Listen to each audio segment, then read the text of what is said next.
What's going on, Pizza fam? Listen, before we get into the episode, I just wanted to make a quick shout out to Thrive POS.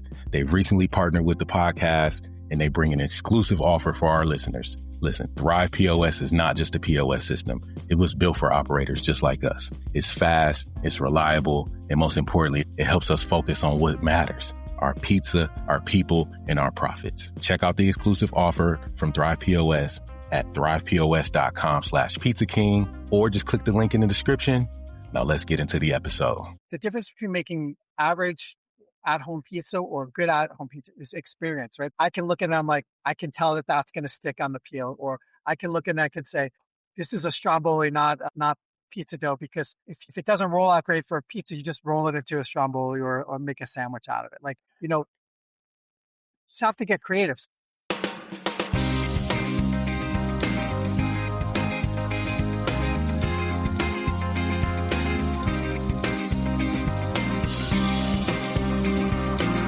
Now, Adam Marks, I am Pizza Adam. Thank you for joining the Pizza King podcast.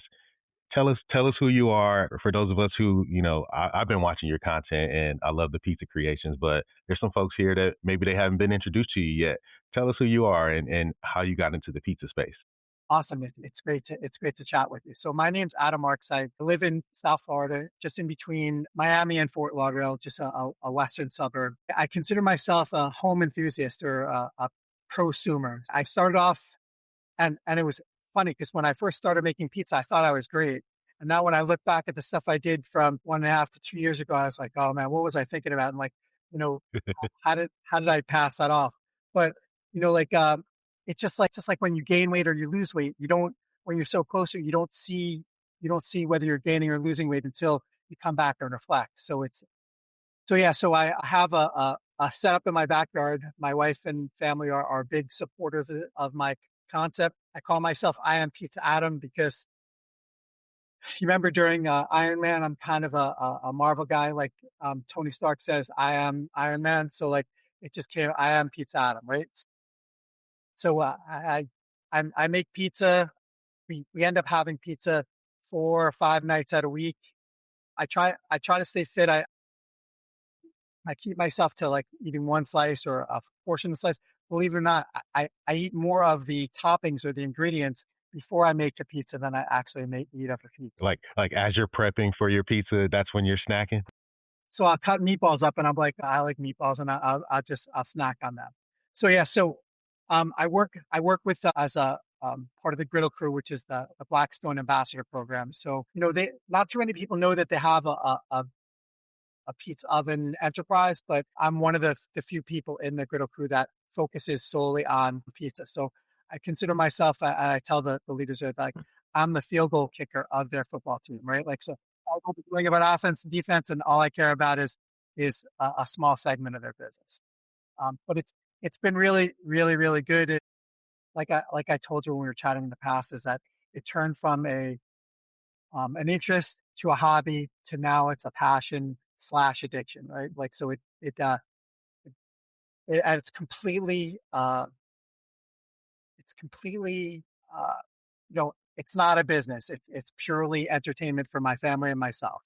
Social networking or the, Instagram, TikToks of the world, it ends up letting people know the vibe that I have and what I'm doing. So people get to have some insight. And the people that see my setup when they come to visit, they're like, oh, it's much bigger than what I thought it was. Like you don't see the small, narrow part of it, but it's, I can't tell you how it seems really shallow to me, but it's really made my life fuller by having this interest. I never really had an interest. I was very, very work oriented and family oriented. Now I have a personal interest, so it's really very fulfilling.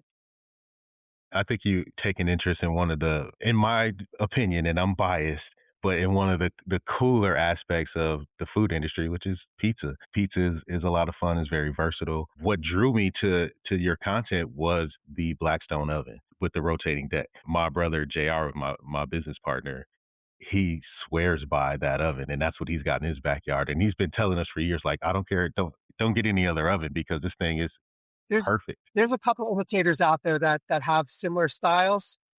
But it's my tagline on all my posts. It says everyone can make great pizza with a Blackstone pizza oven, right? Like you don't need to be great because all the nuances and techniques, which I am good at, you don't really need to worry about because of that rotating stone. Yeah, that thing is pretty amazing, and it's it could do a bunch of pizzas. He's up in Pennsylvania now, and he did I don't know 65 pizzas for his team at his place, Really? and it handled it all. Well, so he was on the clock for making 65 pizza. That I did a workplace pizza thing, and I used the smaller one, like because I don't have a truck or anything, so I brought the Leggero Pro, the smaller one, and I brought the another one of their products. I was able to make like 12, and people were still waiting, but making 65, that's impressive. He's got a lot of pizza experience, in his former life with me.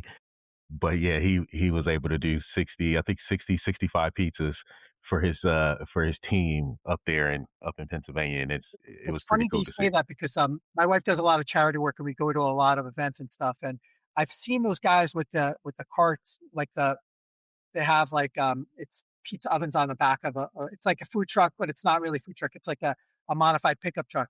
And those guys, they make they make smaller pizzas like 10 or maybe 9, 10. So the stretching and the stuff isn't really as intense, but they're able to they move a lot of product. It's good. How did you teach yourself how to make pizza once you decided you wanted to pursue this? What was that process like? It's so funny because people come over and they're like, show me.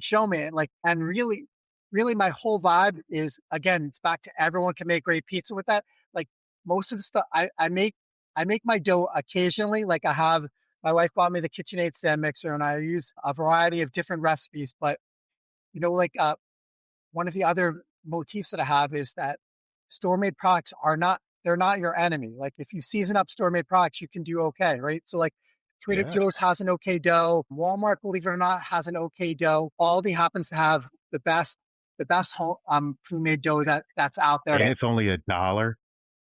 It's cheap, I cheap. love that. I tried the jalapeno one from Aldi, and I love it. That one was a surprise trick. I thought that it was flavored, but there was pieces of jalapeno, and so it caught Yeah, me. yeah. But the point of the matter is that like uh, experience has told me like when I go into the store, I select the ones that are going to work for me because like if they start to bloom, you're never going to be able to stretch them. If they're all out of shape, Blackstone has this guy Chef Leo. He's world renowned for doing for making pizza, and his motto is that round dough makes round pizzas. Right, so Yes. if you don't have a round dough, you're not going to make a round pizza. I can assure you of that. So it's just so interesting that and I don't want to be a pizza snob, but like I started off uh, making it in a tray, right? Like I bought this Calphalon pan from I think it was TJ Maxx or something. It was a pizza pan, and I was like, I don't really know how to make circles great, so I just stretched it to there. You bake it in the oven for about 1 or 2 minutes. You use tongs and the peel, and you pull it off, and then you cook it on the stone for the rest of it. That was a good beginner way, right? I learned along the way that I was using flour, and then people that I met on the internet, they were like, "Hey, cornmeal or semolina, Similarly. a combination of flour." So now I use 2 parts semolina, 2 parts cornmeal, and then 1 part flour in my mix to prep it. And it just works for me. It may not work for everyone else. And when I was using more flour, a couple fires because flour is very flammable, right? So, you stick away from that. Really, I will tell you that the difference between making average at home pizza or good at home pizza is experience, right? Because I can look at it, I'm like, I can tell that that's going to stick on the peel, or I can look and I can say, this is a stromboli, not pizza dough. Because if it doesn't roll out great for a pizza, you just roll it into a stromboli or make a sandwich out of it. Like, just have to get creative. The first time I was doing it, I was stretching it, and somebody showed me with a rolling pin how to do it. And I was like, I didn't really like that rolling pin method. It wasn't for me. But so I think the original part of your question was, how would I learn on it? It's Yeah. purely watching other people do it, trial and error. And I've I've cursed and I've dropped a lot of stuff and I've burnt a lot of stuff. Some of the bloopers that I have for that my kids have, and they claim that they're going to hold it against me when I become rich and famous. That's exactly what I'm thinking as I'm listening to you. Like, I know there's video somewhere of one of those fires or one of those pizza doughs that had to become a sandwich or a stromboli. Are you hanging on to it in the vault, or the kids have it They, stored safely? I, no, the irony of that is that in my world, like my social media world, the ones that get the most comments are the ones where I screw up and some want to be haters and a lot of people want to give advice on what to do. Hmm.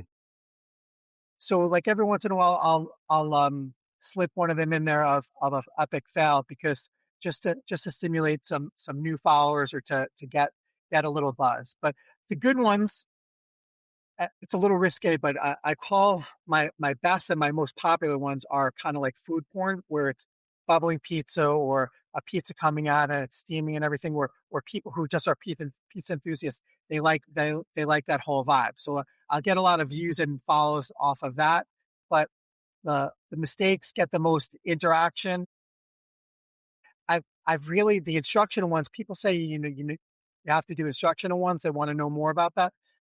But believe it or not, those are the ones that get the least traction because I found that most of the social media followers these days have low attention span. By the time I get to where I want to get to, they've already moved on to someone else.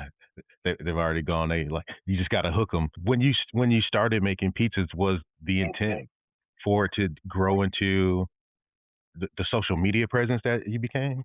Yeah, I have to thank my daughter for that. So I have three kids. Oldest, that's a boy, a girl, and then a younger boy that went to college and is like a marketing specialist. So we work together on my social media stuff now. But at one point, my daughter said, "Hey, you know what? I think people would like this, like to see what you're doing, right?" So we just used my iPhone. It was like an iPhone 13 at that point, and we just started. I look at them now, and I had no microphone. I had there's no filters. The editing was bad. And I was like, okay, humble beginnings. It's not so bad to remind yourself. But yeah, it was my daughter. It was 100% her idea. We sat at our kitchen table one day, and she's like, as we were making pizza, she's like, people would like this, and it's turned out. So today in Facebook, I have like 5,500 followers. Instagram. Instagram is the hardest place for. I get the most traction for content, but the hardest place to get followers. I have like 900 in Instagram. TikTok is almost 1,500, and believe it or not, YouTube Shorts I'm up to 600. I didn't place much effort into that, but so it's like 9,000 total followers. I mean, I'm getting to be where it's kind of legit. Yeah, and I see that you're also very active on in groups and you know you know forums like that where you kind of see a mix of pizza enthusiasts, pizza pros, and casual fans. Where do you get the most engagement? Let's see. Um, Engagement, do you mean like where people are reaching out to you or people or like I would say, where are you getting the best conversations around so your pizzas? what I do today is I messed up some of the best groups that I still want to be part of. I probably was a little too aggressive in the beginning. Lesson learned. I was probably too aggressive in posting stuff and challenging their group policies. But I found that um, people that like this content usually are associated with groups in Facebook. Facebook happens to be the one that I do the best with. So I did a search for homemade or backyard pizza groups, and Meta's pretty good at that. So they suggest places to be part of. I've joined. I I reach out to the admins and I let them know if you're ever going to join a group and you want to publish in their group, reach out to the admin and let them know what your intentions are, right? Because I have no intention of selling anything or doing anything. So I just said, hey, I make this content. I think your people would like it. Please let me know if it becomes too much to a person. And I learned that after getting kicked out of one or two that I want to be in. So now they respond and they're like, yeah, no, it's cool. We like your vibe. We like your content. We'll keep it going. So I post to those groups. And then when people like my stuff, Meta gives you the ability to send them a note saying, hey, you like my stuff. Do you want to follow my page? And then that's how I build my population.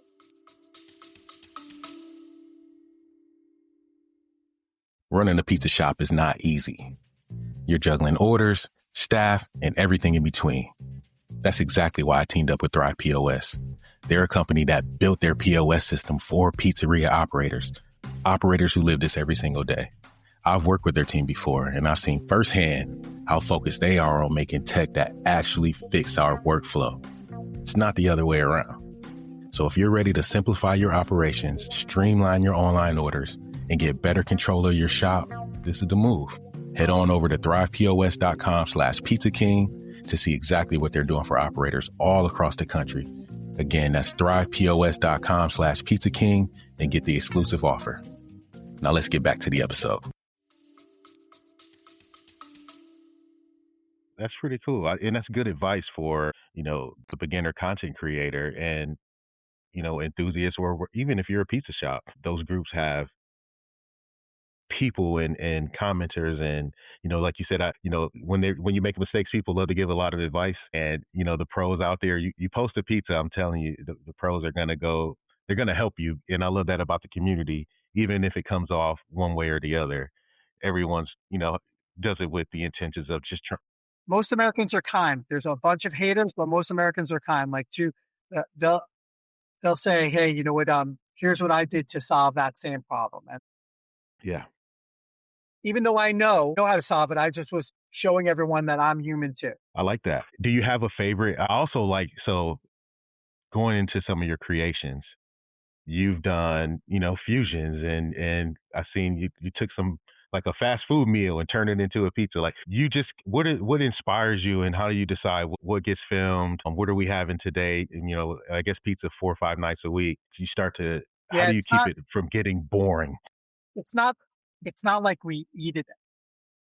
Like, there's some nights where I'll make a couple of them for content, and then they'll be around. But it's not like we're eating it every night. A cheese pizza is kind of, like, there's not too many ways to refilm that, so it's different, right? Like, you can mix up the cheese and all that stuff. But one day, my youngest, the one that has the marketing degree, he was like, hey, let's try extreme pizzas, right? So it started off with, I think the first one we did was the ranch, like that the ranch pizza from one of the wing shops. Like, and then we're like, oh, he brought home chicken nuggets, just like, try to make this. And then, and then I go through these phases, right? Because people have short attention spans. So at one point I was like, hey, send me out some challenges. At one point I was like, I was in Aldi and I saw, oh, there's beef tips. I was like, oh, I bet that would be a good pizza. So, like, you'll see that if you look at the history, there's sequences. Like, we'll do like a series of this, and then we'll move on to a series of that, and then sometimes we'll come back to that series if something unique happens. Does that make sense? I like that. Yeah. Well, absolutely. You give it a chance just to refresh it, with some different types of content, and if it works, you come back to it. If it doesn't, you tried it and you get to move on.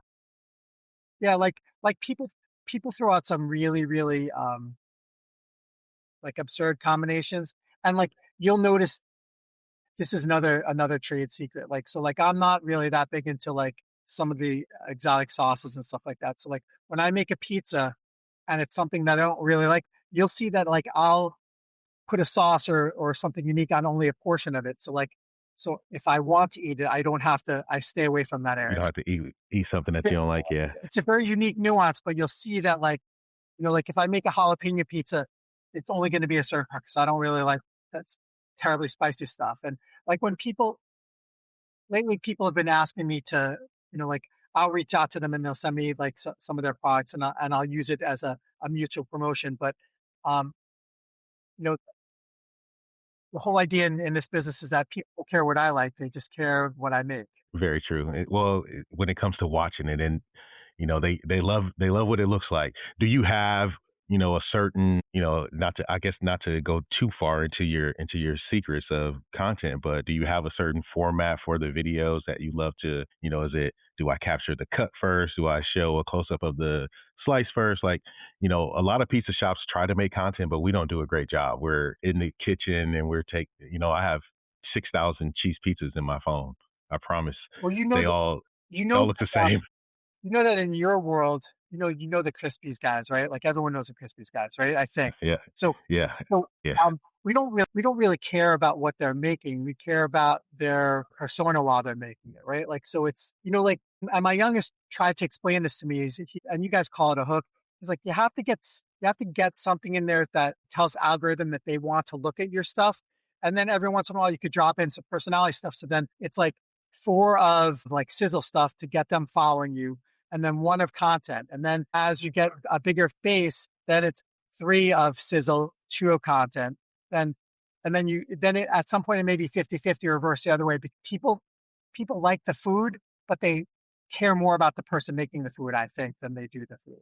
So I keep saying, does that make sense? But that's the way my mind works. no, I understand. I totally understand. What It's like is it that you at your pizza place.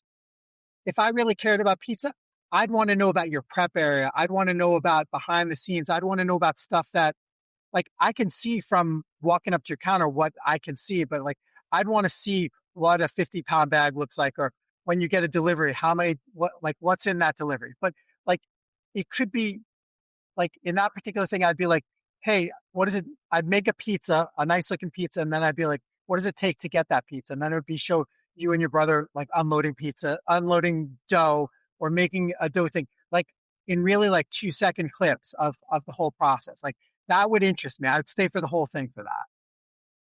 I like that because I think people do want to get to know the behind the scenes of the shops too. It just it builds that story like watching a reality show or Sure. something. And that's why people do it. Even the stuff about like like if you were trying to figure out what yeast to use, like people don't understand the difference between, like the different types of yeast, and some you put with warm water, some you put at room temperature. Like you can't have it all the time because the, there's not much sizzle in that, but people, they do care, and they'll remember that you taught them about something having to do. At least I think my people, because people come up to me and they'll be like, hey, you remember when you did this? And I'm like, yeah, I guess. And I don't consider myself a celebrity, but like when it's the first thing that everyone I know comes up to me and says, they're like, hey, Pizza Adam, I'm like, it boosts my ego a little bit. Are you doing like you go on expo or any of the competition? Yeah, I can't because all my stuff is, I mean, I could, but all my stuff is store bought, right? So like there's nothing unique about me. It's just me, right? So like here's here's my world, right? So like do you live in Florida? Yeah, I'm up in Tampa. Okay. So like we'll go to Publix, and whatever Publix is on sale, like if there's pepperoni on sale, we'll get whatever that pepperoni is, right? So like I thought about doing a sequence of how to get stuff, like who really cares what brand it is, how to get stuff cheap to make pizza, right? Like I Do thought you show that as part of your content too? Kind of like you going out shopping and I should. just picking I up should, but ingredients? I haven't. I should, but I haven't.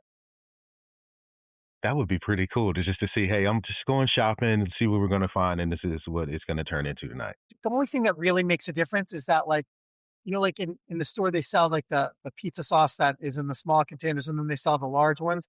Like I don't know if there's any difference between them, but like I'll just tell my wife, I'm like, when you're in Publix, just get tomato and basil, regular sauce, right? So like she'll get Rayo's. My particular favorite is Carbone's. Like I like that the best of all. But you can't get like chunky ones because chunky doesn't belong. So like you get like the thinner ones. And the two things that I've learned the most are don't buy cheap cheese, don't buy shredded cheese, and get decent size, decent tomato sauce. All the other stuff doesn't really matter, but cheese cheese matters the most. Like I've been dabbling. I go to GFS and I get the grande cheese, which is good. Or I'll go to Costco. They sell the Galbani, the block cheese, and I'll grind it. I'll shred it myself. If you're trying to make pizza, don't cheap out on the sauce.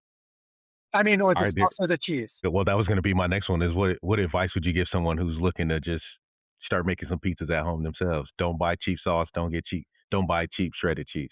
Yeah, and like it's not the end of the world if you rip the dough, or if it's not a perfect circle. It's not. For the Super Bowl party, we had the kid from next, one of the young kids from next door. They were over, and I was like, "Hey, let's make a pizza." And she was worried about ripping it. And I was like, "Well, if you rip it, we'll just flip it over and we'll fix it.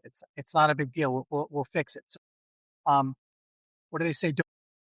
don't cry over spilled milk or stuff like that. And so like my first my first partnership was with this company called Spice Madness, and Spice Madness is a I don't know. My wife found them online somehow.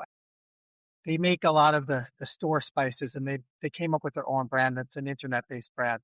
So I reached out to them. We bought some stuff, and I reached out to them and I said, "Hey, I'm starting out. Like, do you want to collab on any stuff?" So they sent me a bunch of stuff. I bought the pizza spices already from my own, and then I was like, "I really like your stuff. Do you want to partner on any of this stuff?" So they sent me a care package. I love care packages more than anything. I love care packages. So they sent me a package of their stuff, and I promoted them. And it really is their blend of spices that they use. I don't know how or why it is, but it just makes pizza taste like pizza. So the third part is good cheese, decent sauce, and like a decent spice blend, like a pizza spice blend, and it's gonna taste like pizza.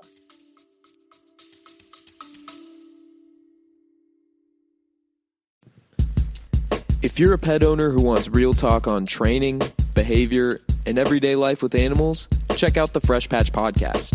Hosted by Drew and Gabe, we cover the wins, the challenges, and everything in between. So wherever you listen, search the Fresh Patch Podcast, where good pets get it.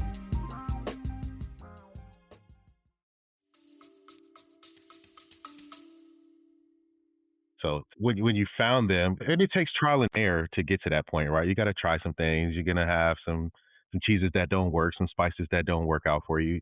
But when you do, and I like the point that you brought up, when you found something that you liked, you reached out to them and told them, and then it became something. So I think that's another piece of advice I would probably say. Look, don't be afraid to reach out to some folks and let them know how you feel about their products, and they'll probably So my daughter, companies like sending care packages too because it creates raving fans yeah. on the So internet. my daughter on Instagram, she made a message for me, a blank message, and she sent it out to a couple of people for me. It was something that we inspired together.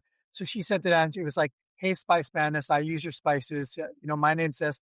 Find me on this, this, and this. I'd love to have the opportunity to be an ambassador or to promote your stuff or whatever. Like, Hmm. do you guys would you guys be interested in sending me some of your stuff to try?" And I didn't realize that I've become friendly with some of these marketing people on the other side. I didn't realize that they get hit with so many of these.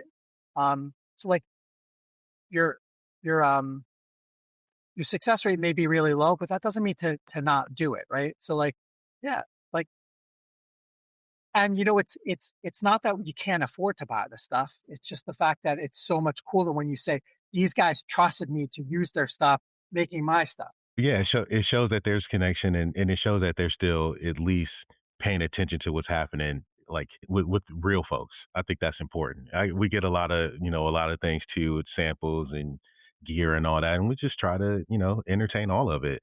I don't always say I'm not affiliated with anybody, but I try to work with everybody because I just think it's fun that way, and we'll try it in the shop. People send me all kinds of things, and that's the good thing about having the shop is we can always use something and we'll find a way to make it work. So I reached out to this olive oil company, right? Because I like their vibe. Like you could tell they have similar beliefs. I didn't know how important like a finishing olive oil was going to be to my pizza.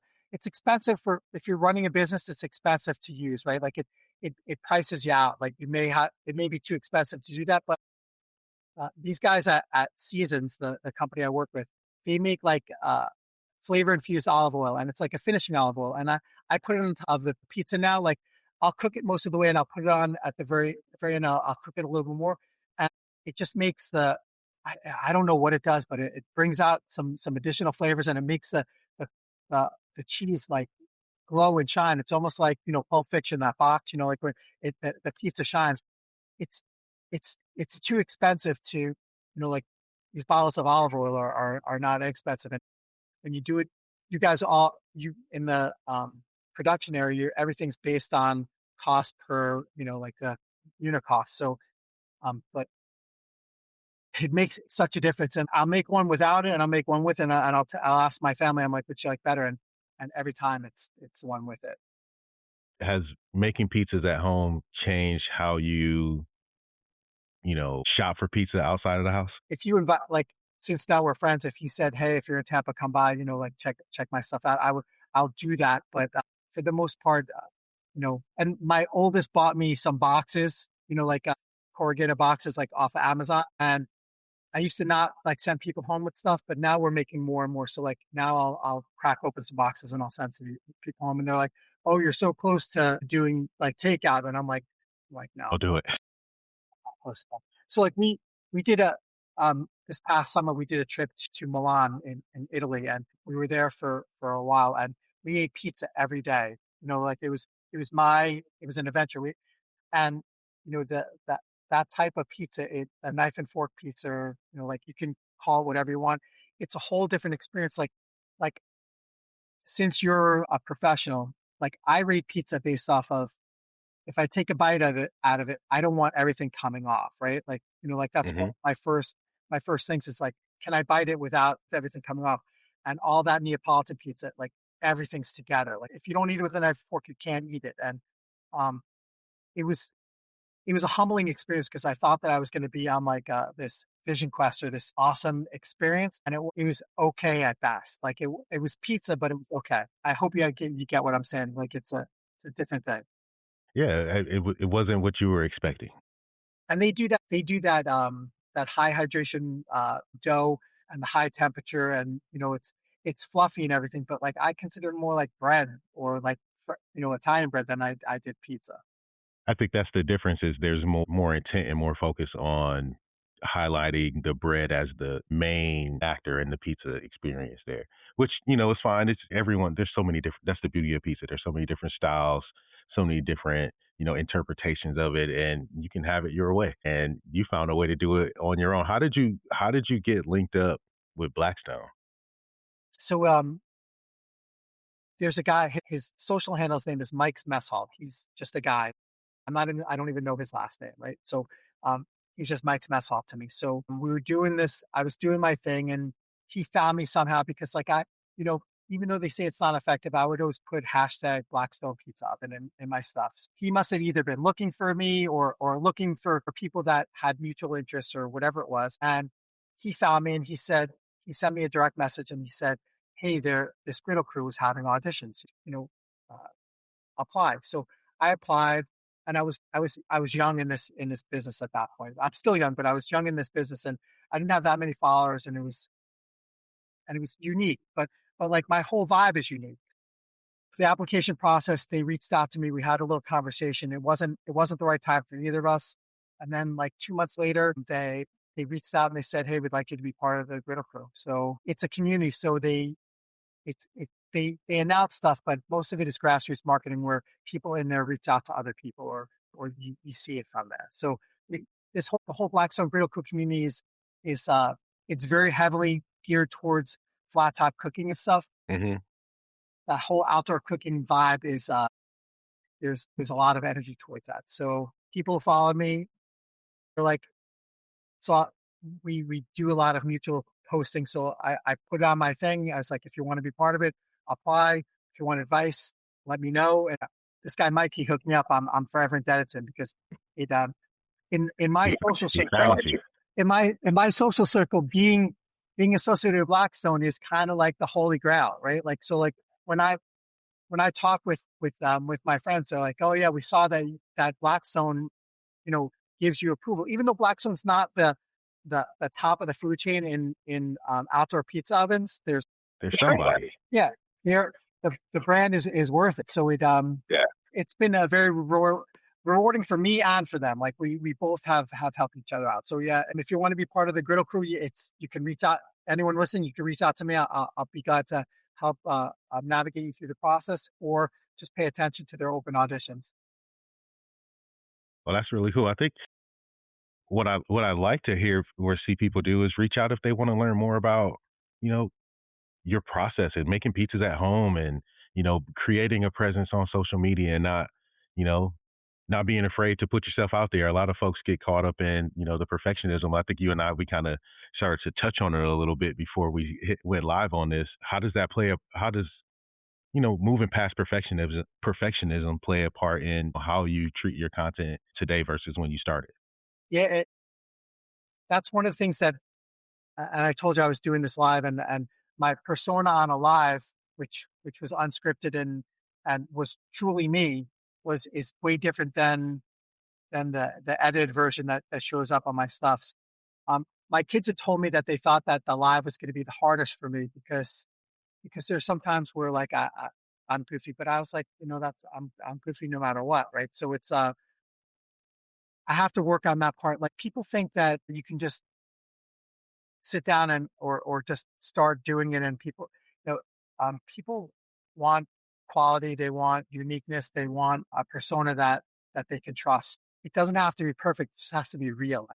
I think being real, whoever you are, because people want they want to see parts of themselves in you, and they want to see that. Oh wait, this guy can stretch a pizza dough. He's just a guy, right? Like he's not classically trained. He can stretch a piece of pizza. Like last night, one of the people that was here, they said, okay, I know where you get all this stuff at. You told me all this stuff. I see the supplies that you have. I'm going to make it. And I was like, that's a good start. I was like, that's cool. It's a good start. But just know that experience matters more than anything, right? So like you guys in your shop, when you look at, you probably have that mental clock where a pizza's been in about a certain time, and you can go check, or you can see from the perimeter how it's going to look. That doesn't come from watching somebody else do it. That just comes from doing it a million times.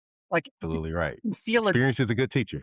I can feel a dough, and I didn't make it. Most of the time, I'm not making it, but I can feel it. I'm like, this one's going to cooperate, or this one's not going to cooperate. Like I can, 99% of the time, I know what's going to happen. There have been times where I just put that one back away and I grab another one because I've seen a lot of these guys who run those food trucks, and they're all their dough looks exactly alike. None of mine look alike. They all look different.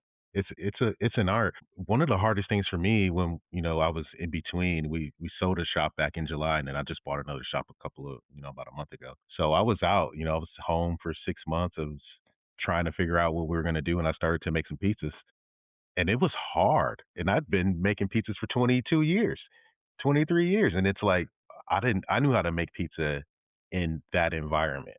I didn't know how to make pizzas in this environment. My kitchen wasn't I didn't have enough prep space. I had this little KitchenAid mixer and Those my pizzas, oven. those pizzas, Yeah, the pizza stones for inside of ovens, they're good though. I don't have one, but I've seen the product that they make. That they're good.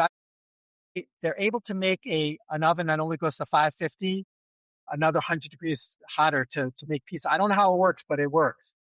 I tried the stone. It worked. It worked pretty good.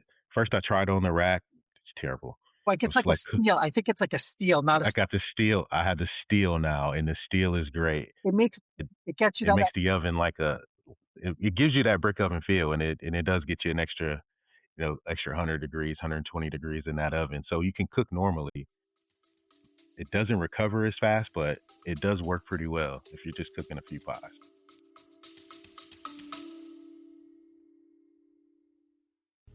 I'm April Hardy, crime victim advocate trained by Nova, founder of In Case I'm Murdered, and recent recipient of a $12,500 grant for intimate partner homicide prevention work.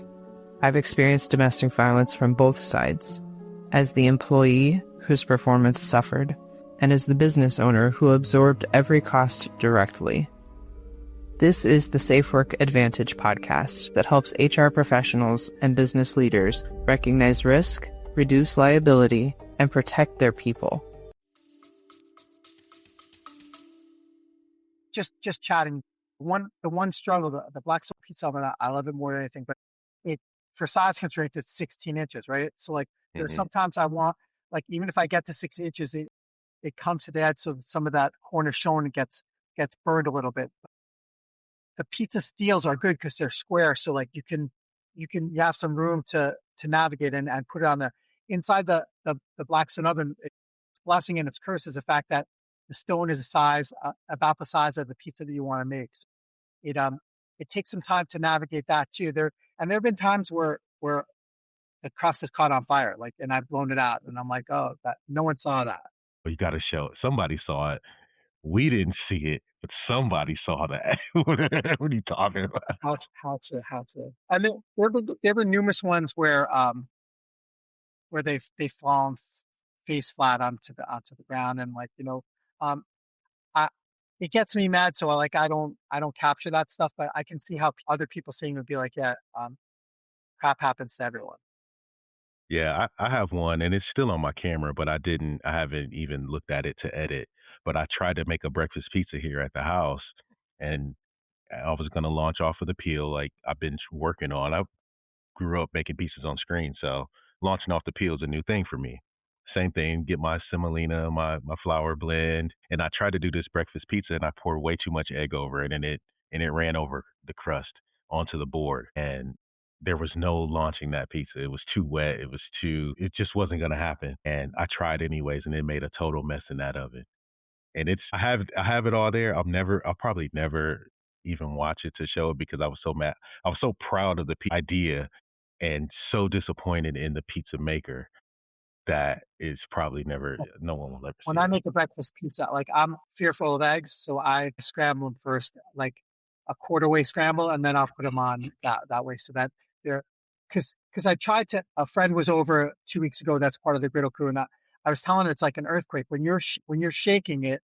Like if the stuff's not it's not firm in place, it's gonna fall off, right? So like everyone sees when they go to a pizza place, they're like, oh, that guy slides it in and he pulls it right out, right? That's because there's a lot of room to work. Like you can just pull it right out. Yeah.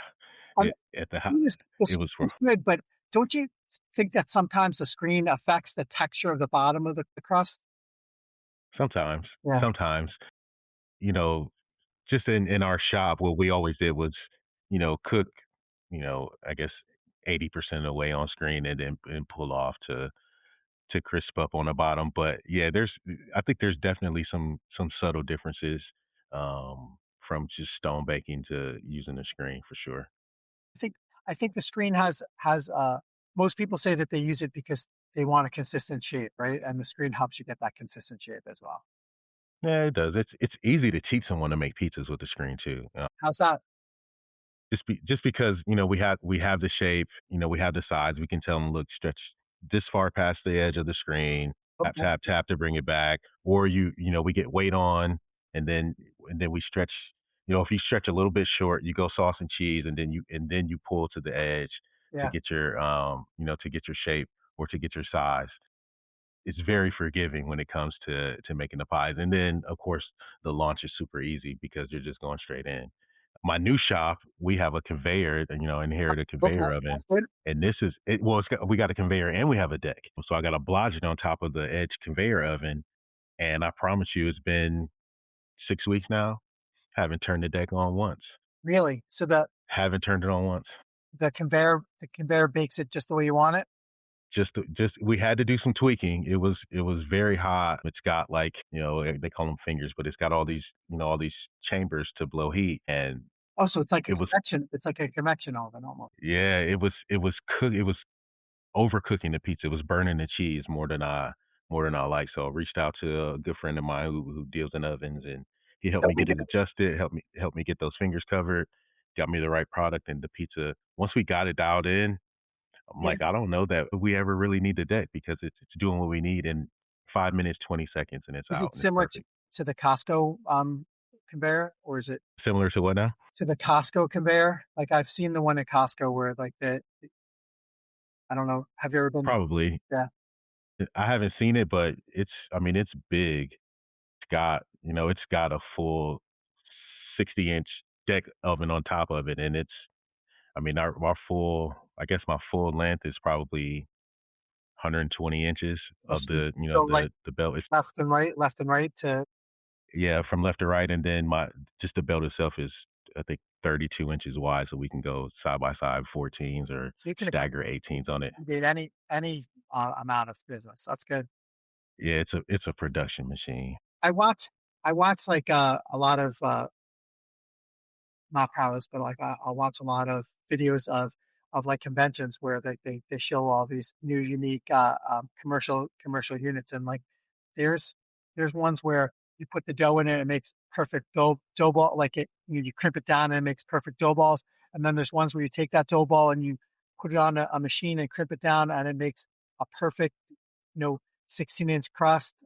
There's a lot of technology out there to help pizza. Yeah.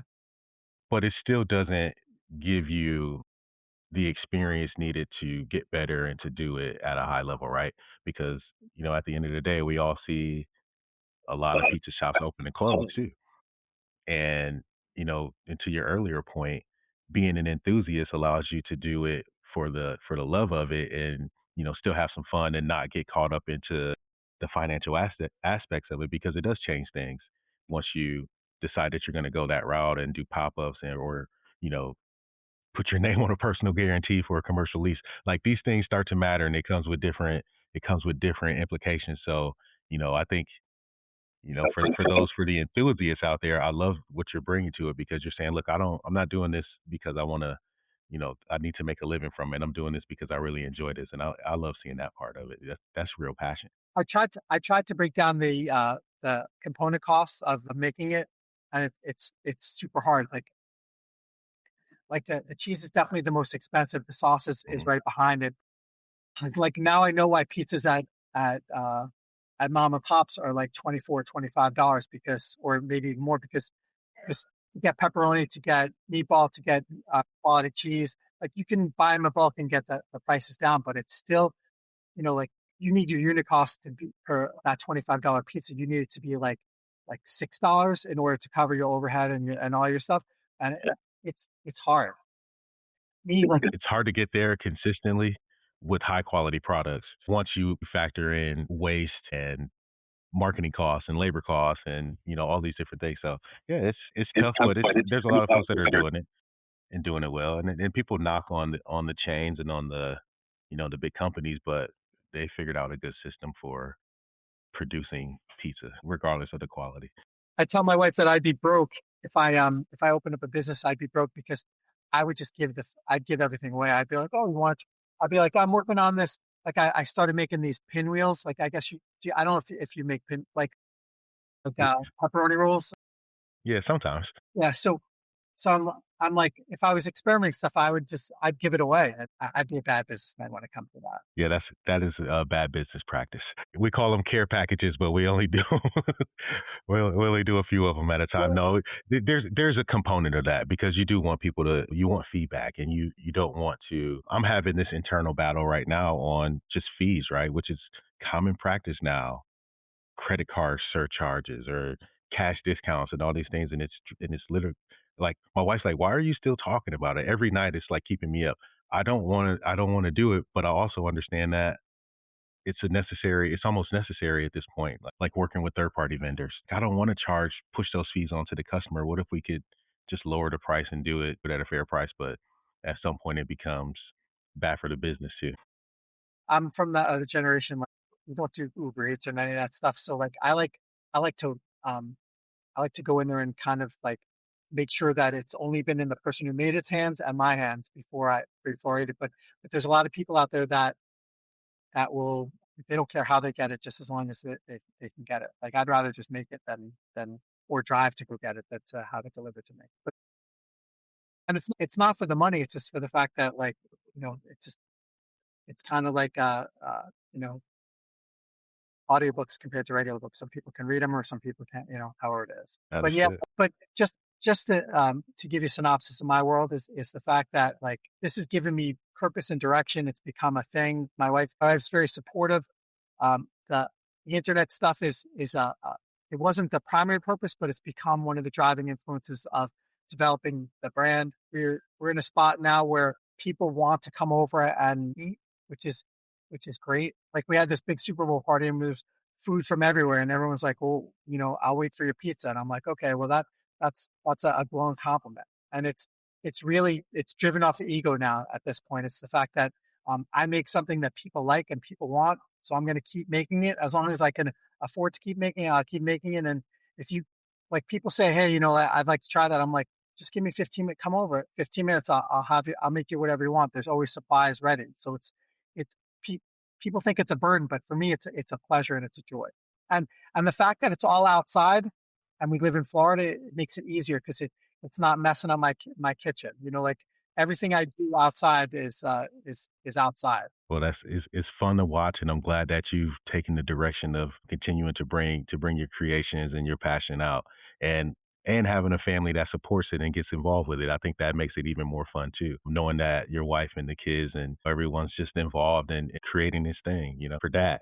When you reached out to me, I was like, oh my God, this is all like virgin territory for me. Like people do these lives and they do podcasts and they do all this stuff. And when you reach out to me, I'm like, wait, is this validating that I'm actually doing something right? And so I was pleased. The second you reached out, I was like, yeah, sign me up. Let's do it. Come on. I was like, we can do this over dinner. Come on over. Like you were too far. Look, we can figure that out. I have some family that we visit in that area all the time. I love that. One of the people in the time. Griddle crew, they live in Indiana, and they were like, hey, we're going on vacation. You want to get together? I was like, come on over. I'll make you dinner. And it was one of the best nights that I've had in many years. So that Griddle crew is a good quality group of people, all with similar beliefs. And my pizza vibe it fits into their world.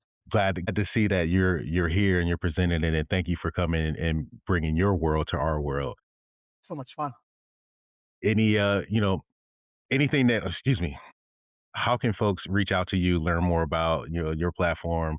Where's the best place to follow, connect with you?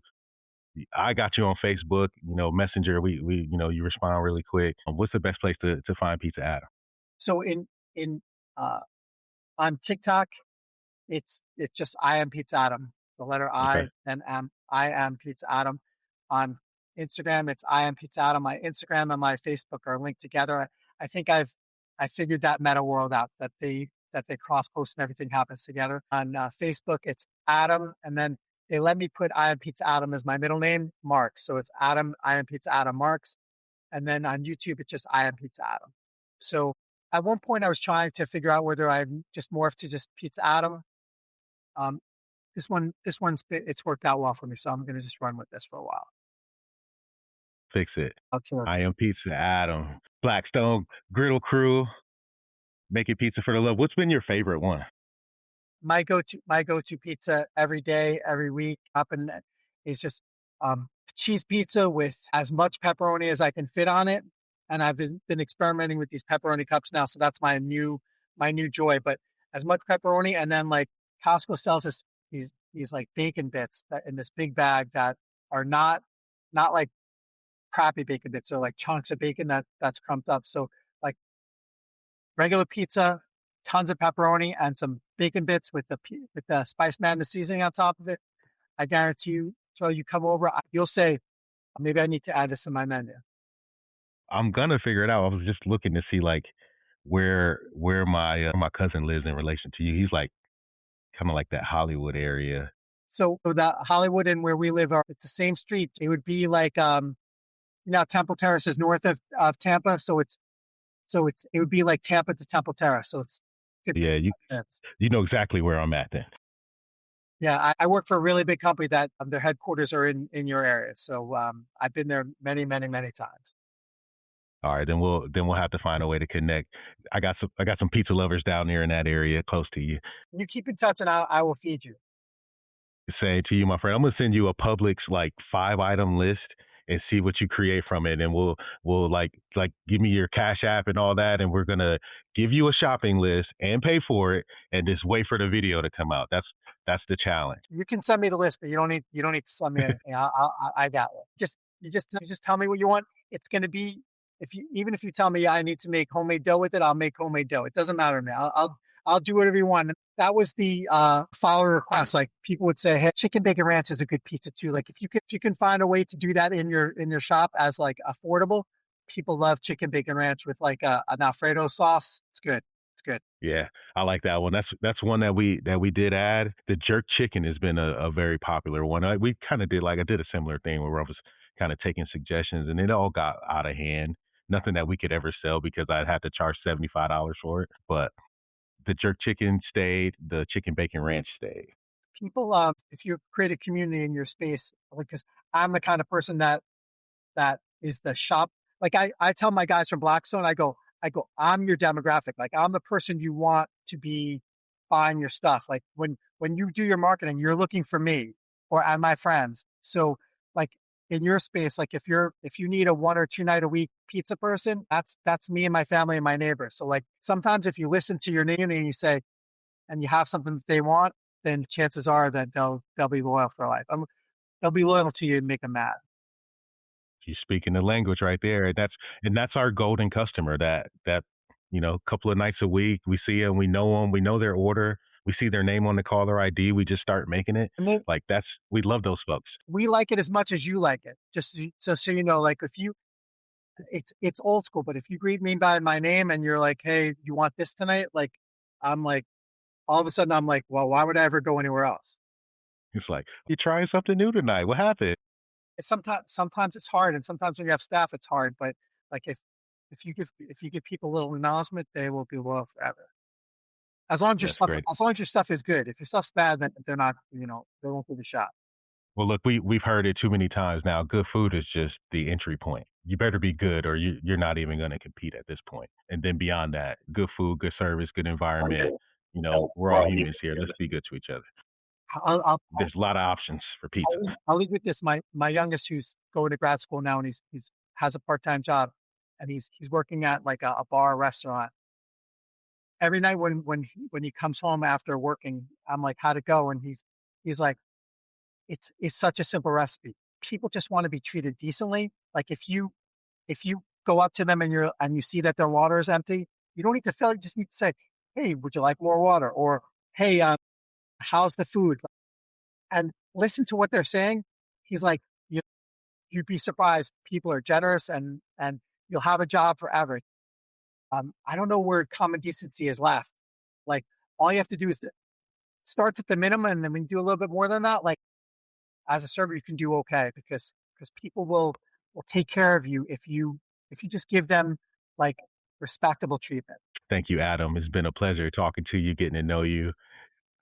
Keep in contact with me. I'd love to see. I'm going to be watching anyways, but just be careful when you tell me to stay in contact. That means we will stay in contact. No, hit me up anytime.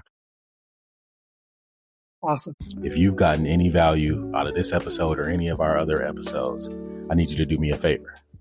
Go leave us a review.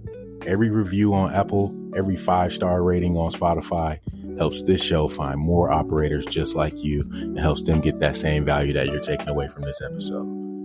And as a thank you, anytime somebody leaves a review, sends me a screenshot, just DM me a screenshot of your review, I'm going to send you a free gift, something awesome, something cool. I'll send you a gift, whoever leaves a review.